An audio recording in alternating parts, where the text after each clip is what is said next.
In the following chapter we will look at the more common approach to attack the black king playing f2, f4 at some point.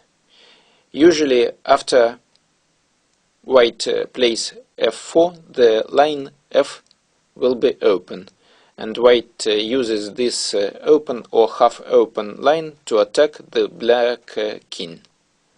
So this plan is very common, and there are many games of it which can be seen in tournament of all levels. In this selection I will demonstrate you several examples, and I will start with my game against Ruy Golod, a grandmaster from Israel. e4, e5, knight f3, knight c6, bishop c4, bishop c5, c3, knight f6, d3, a6, bishop b3, d6, castle. So I'm castling to the king side voluntarily. I can also play h3 and follow another plan that we have been looking in the first chapter, the plan with long castle, playing knight bd2, queen e2, knight f1, knight g3 or g4 and so on. But another way of play is possible for white here, and it is a short castle.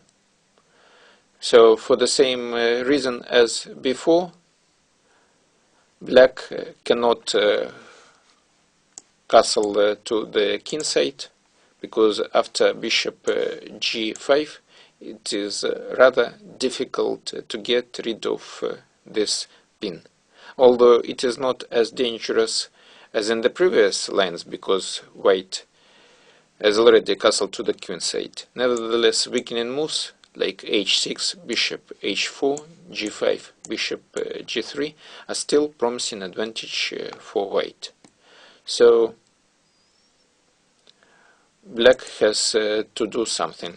The main theoretical move in this position is bishop h7, and the bishop has to be moved from c5, because if black plays, for example, the move h6, then d4 can be quite unpleasant. After black plays bishop a7, white plays bishop e3 now. So this plan, playing bishop e3, was introduced by me into a serious tournament practice. Nobody before me was making this move on a high level. The idea of this move is the following: that if black takes on e3, here for example I will show you, then I will take f with the f pawn, and the line f will be half open for attack. Afterwards white has different plans to exploit this line. Also black has a minority in the center, and white can play knight bd2 later, and also d4, and then he will have very strong central pawns, d4, e4, e3. So we can conclude that exchange on e3 here is favorable for white.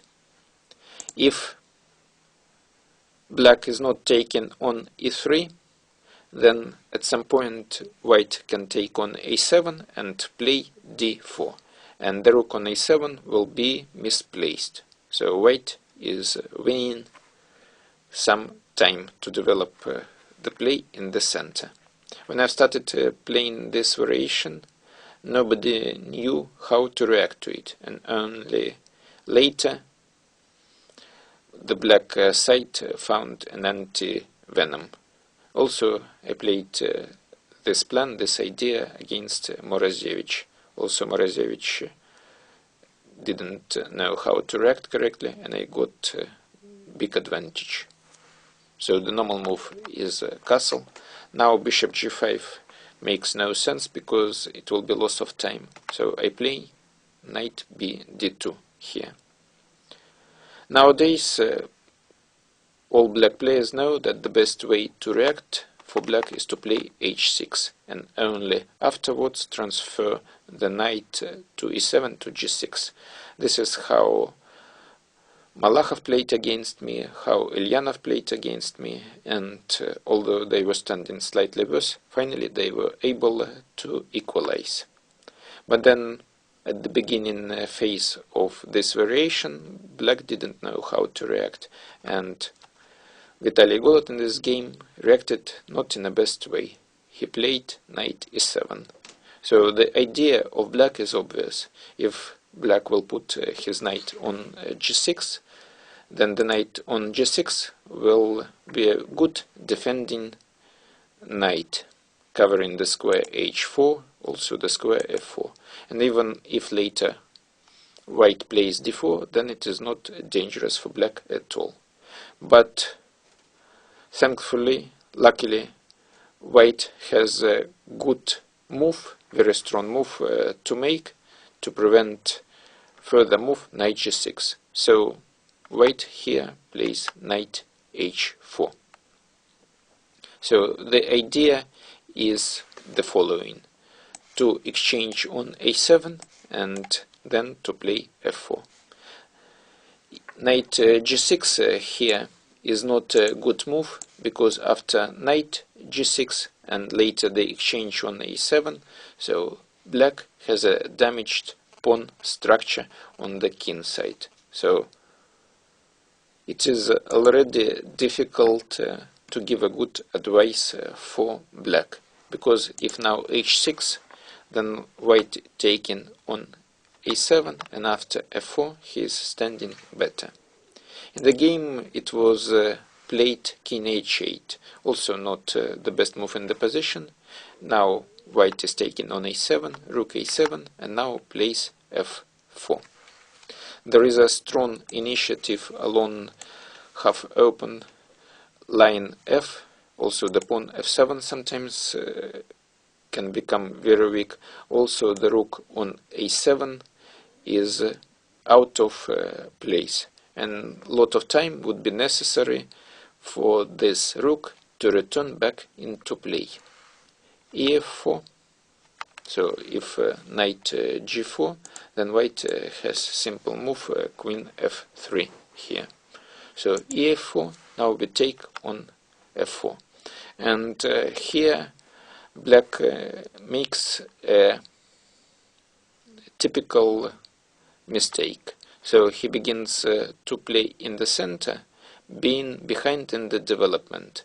And being in active play, when you are far behind in development, is always bad, because all white pieces are playing very well with each other, and attack of white becomes very, very strong. Queen f3. So the point is that after exchange on e4, I take with the knight, and after exchange the pawn f7 is under attack, and after f6 e5 is following, and again the rook f7, f8 under attack, and the pawn f6 is weak. And also look at this misplaced, badly placed rook on a7. So white is much better. But in the game my opponent found an interesting idea, trying to win the exchange. He played knight g8 with idea g7, g5. I had to foresee this move, playing queen f3. So I went for the exchange sacrifice and played e5 here. In the game it was played g5. After knight d7, queen d5, g5, white wins in all lines, playing e6 here. gf4, ed7, and after queen d7, queen e5, f6, queen c5. And you see that the rook on a7 are under attack, and the rook f8 under attack. Double attack. So this is how white uses misplaced rook on a7. So in the game it was played g5, Now I sacrifice the exchange, and after taking on h4, I simply take on d5 with bishop. I have a pawn for the exchange, but the pawn structure of black on the king side is damaged. So white can continue developing the attack on the black king. So queen d7 was the move in the game. After c6, white can play bishop e4. And after queen b6, there is move d4. And black doesn't have time to take on b2, because then queen f3, h5, they will be mate on h7. So the only move is queen b5, then queen f4, rook g8, another strong move, knight c4. Knight is coming to attack, and after exchange, knight d6, bishop e6, c4, white has a huge advantage. So quite similar to what we saw in the game. After rook g8, well, it plays knight c4. The knight is going to e5 with decisive effect. After rook g5, rook e1, white is winning. In the game it was played queen d7, bishop e4, queen b5, and now in this position white can transpose into a winning ending. So he plays queen e3 here. It was not so difficult to understand that after the only move queen b6 and the following exchanges, white still can continue the attack, preparing the move f4, rook h4, and then trying to win the pawn on h7. Also, the knight d2 can go to c4, to e5 with an attacking effect. And it doesn't matter whether the queens are still on board or they have already been exchanged. So rook f1, rook g8, knight c4, b5, knight e5, and now the move bishop e6. Here white missed a very beautiful win. It was possible to win immediately by force, playing move rook f5. So using the fact that bishop f5, knight f7 mate, and taking away the key square g5 from the rook. After h3, rook h5, rook g2, a3, white wins very, very easily. I made a mistake here and played d4, but nevertheless white position is so winning that even a small accuracy cannot change the character of the game. And if you look at the position, then you will see that the rook a7 is still out of play. Rook g5, a3, do not even give any chance to my opponent to win the pawn on a2. h3, g3, b6. Here it was better to play a5, trying to create active counterplay, playing b4. b6, rook f4, rook g8, and now the king is going to the center. Rook c7, king e3, rook h5, rook f2, rook g5, king f2, king f4, h6, and now the pawn match of the central pawn d decides the outcome of the game. Rook c5, rook d2, bishop c8, rook d3, bishop e7, b4, rook c8, d6, bishop e4, d7, rook d8, king e4. If you will look at this position, then you see how perfectly white played in this game. Complete domination of white pieces and its strategy. Black doesn't have any move. So he's like stalemated, still being exchanged up. King h7, knight f7, rook g4, king f8. So black resigned.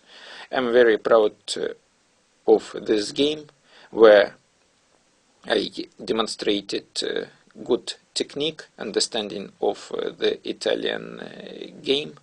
Also, this game is a good example as the positional exchange sacrifice, where I sacrificed the exchange not only for a direct attack, but also for the domination of the pieces.